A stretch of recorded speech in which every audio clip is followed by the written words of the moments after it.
Oh, hello. There we go. I've got sound now. Here we go. We'll wait for all the no sounds to come, and then hopefully someone will tell me we've got sound. Please tell me we've got sound. Please tell me sound. Good lip reading.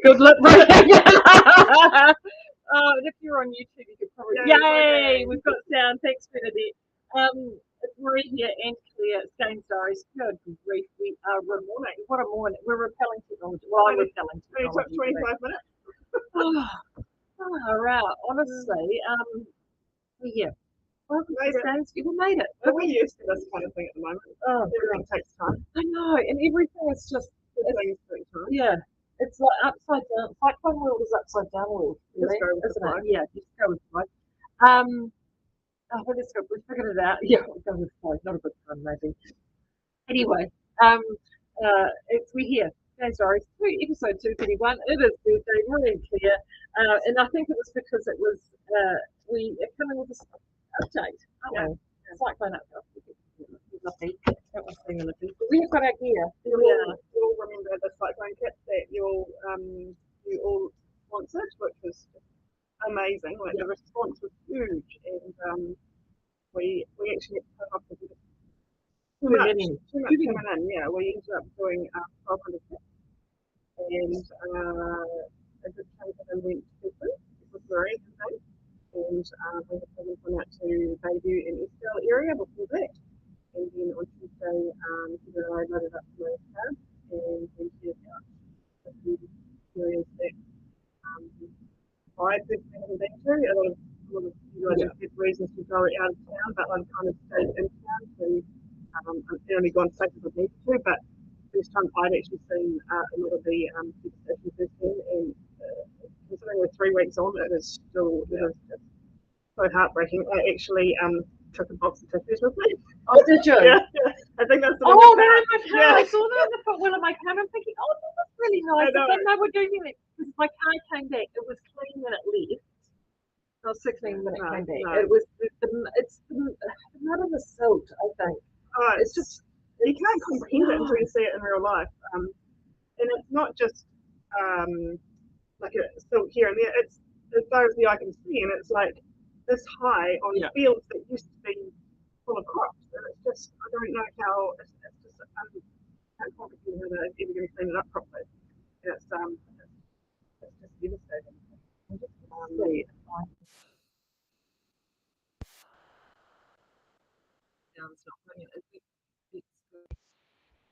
Here we go.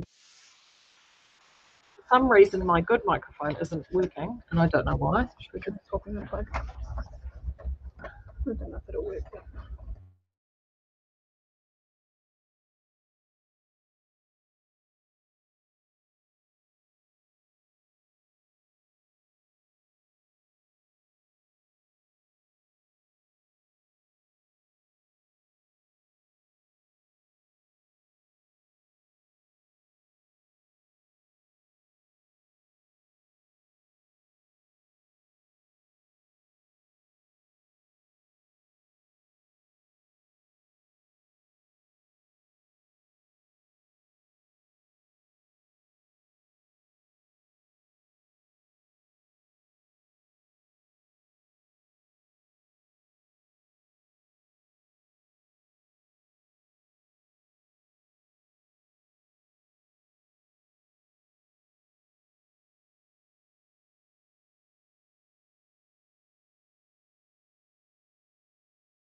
Oh my gosh.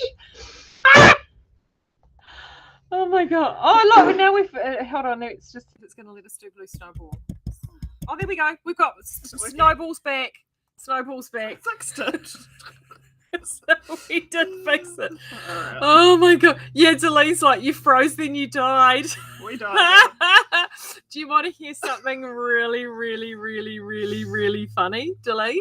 Claire goes, oh, I'll see if it works in this other plug. And she unplugs it, plugs it into what she thought was another plug, and it was the power off button. She literally turned the entire power off. So it's working now. It's working, and we're back, and you can hear us. Yeah. So, oh my Lord.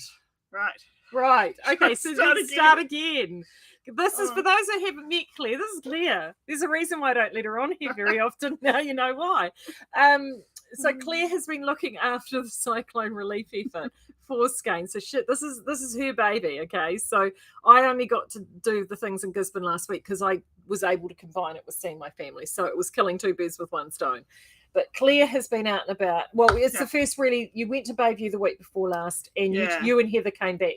We came back. Yeah, we kind of felt like we shouldn't be there. To be honest, there was so much going on in terms of the relief effort. They were still in sort of a recovery kind of effort at that stage. It's very raw out there. Yeah, very, very raw, and it felt a bit strange being out there. So we came back straight back, and we left it for a little while. And I did Gisborne last week. Yeah.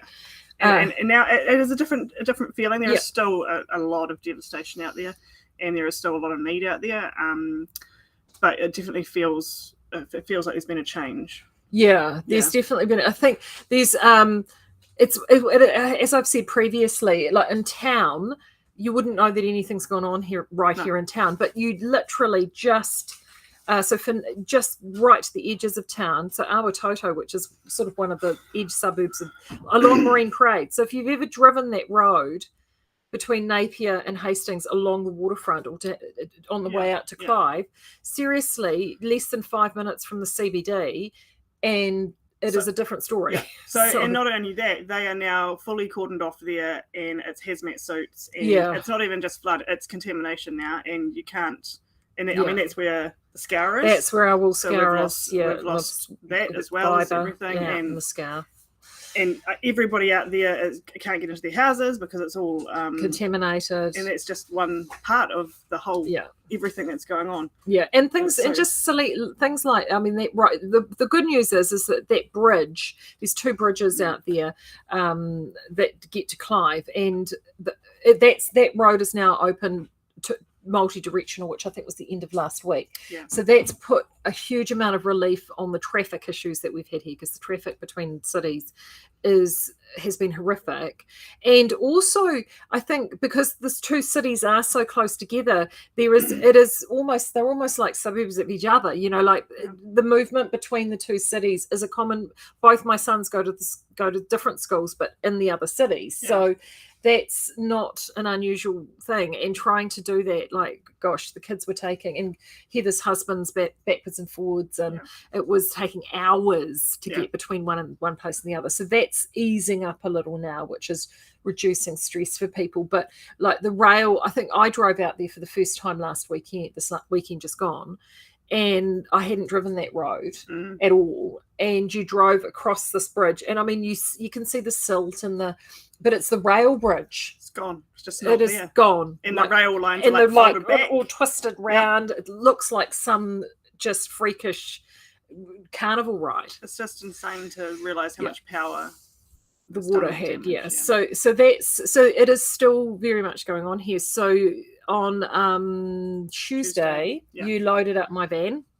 Yep. So we loaded up with, I think we got rid of about 500 or 600. I think it was a huge day. Yeah. You were gone most of the day. It was massive. Yeah. And so we headed out to Hastings, and we dropped kits off to a few of the maraes, and we went to Omahu, which is one of the areas that was really badly hit. And the response we've had, and we've got mill team who live out there. There's a lady at the mill whose house was damaged, and she's relying on them quite heavily at the moment as well. And the welcome you get is just crazy. Like, they said to us, "Oh, come in and have lunch," and we're like, "No, we're here to give to you. We don't need food back." And we're like, "No," but they're just so friendly and welcoming, and they've got everything running so smoothly out there, and it's just really nice to see the community pulling together. And then we went to the race course, and there's a couple of there's hoo-ha out there with the animals, and then there's also Task Force Kiwi, who I sort of give a shout out to. These guys are fantastic. If anybody is looking to volunteer or anything, these guys are doing an amazing job. And actually, those guys, I rang my. The big thing about these guys is a lot of these guys, I mean, but most of them are former Defence Force personnel. And I've got a very good friend here who's in Clive, and she was okay, but lots of people around weren't. And she's just retired from the Navy. She was so excited to hear about these guys. So she was getting hold of them, and they because you've got all those skills from the Defence Force, and there are so many personnel and people out there who are retired or have done territorial training, and these guys were brilliant. There's and they were so, and they're the kind of people that we can get our kits to the areas we can't get to, like Rislington, Dartmoor. They're all cut off, and so they can get stuff to places that we can't. And then we went out to Puketapa as well. That was a pretty sobering drive. Because that's an area that there's only there's 2 roads in now, isn't there? But they lost 2 of their bridges out there. 3 of the bridges. Rislington Bridge is gone as well. Cars. It's pretty horrible. It is pretty. It is pretty horrible. Like I said, this is 3 weeks on, and it's still pretty raw out there. The schools are running, which is great. And they're all just they're doing their best to keep things going for the kids and stuff. Country folk are resilient, like they are really resilient, and a number of them, it's a real mix between those who've lost everything, but then also just been cut off, like completely cut off. I mean, they still I think Dartmoor got power back yesterday. So I spoke to Karen. Actually, some of you might know Karen, who used to work here at Skeinz. She's at Dartmoor. She's been stuck there for since it happened. And she, I've been in contact with her throughout, and she messaged me yesterday and said she finally got power back. 3 weeks later. 3 weeks, and there's still people without power, so it's ongoing. But these line guys are working like 24/7. They're amazing to get power back to everyone. And so it's definitely it's an ongoing issue, man. It's going to be ongoing for a long time. And it's just it is just pretty intense and crazy. But you guys have been incredible at what you've been able to support us through all of this, which has been great. And it is appreciated. Like the response we've had has just been so huge, because it's not the normal. Like there's a lot of food and clothing and stuff like that out there, and when you explain it to the people you're giving it to, that it's there's a lot of elderly out there who maybe can't physically help.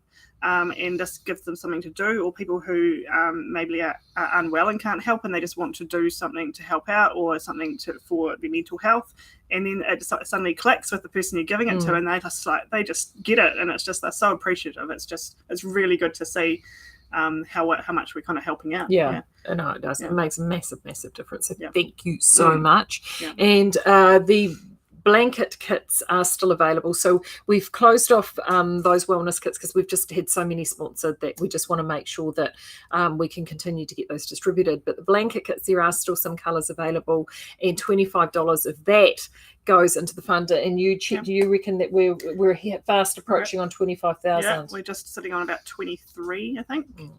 So that's very exciting. It is super exciting. So we've already had a meeting about where that money's going to go, and we've one of the things that we know, because we've got people who are at the coalface of this, right? They are of our own people who are out there when they're not at work. They're cleaning up. They are helping out with other organisations or families living with them, and it is huge that they know directly what's required, because one of the things that they found now is that there has been so much generosity, but it's not necessarily in the areas that they need it. So we have decided that we want to work directly to make sure that whatever we spend and do is actually going to help out very direct. So whether or not we haven't we've pulling together some ideas, it'll probably end up being in things like hireage of bobcats or diggers to actually help clear out spaces or workplaces or orchards or things like that, that are really direct. So we just need to sort of pull what those resources are and get those. And also to help the people that, because I mean, our people at the mill, we've got people that are directly affected. So just making sure that, it could be a case that we talk to these guys and say, right, we haven't figured this out yet, but this could be the sort of thing that we end up doing, is teaming up with people that we know who've already got boots on the ground who are making such a difference. So it's it's a work in progress, really. And then, of course, the epic sale is going ahead. So I'm going to give you that date on Monday. So don't panic, that is coming. And that is definitely going to happen. And we're quietly confident that it's not going to... It'll happen. It'll happen. Yeah, we've been honestly, because of course with all these issues in the mill and yarn not coming and all sorts of things, but we were actually really, really organised ahead of time, much more than we had been in previous years, which has actually in a way been huge, because it's meant that instead of the really last minute stuff coming right to the end, which is what we've had before, we actually had more in store than we had ever before. So so the epic sale, we moved everything down from the original dates. We shunted everything down to give us a bit more time, but I think we're there now. Yeah, it'll be epic. It will be epic, and it's going to be on the old website, which is not what we wanted, but that's okay.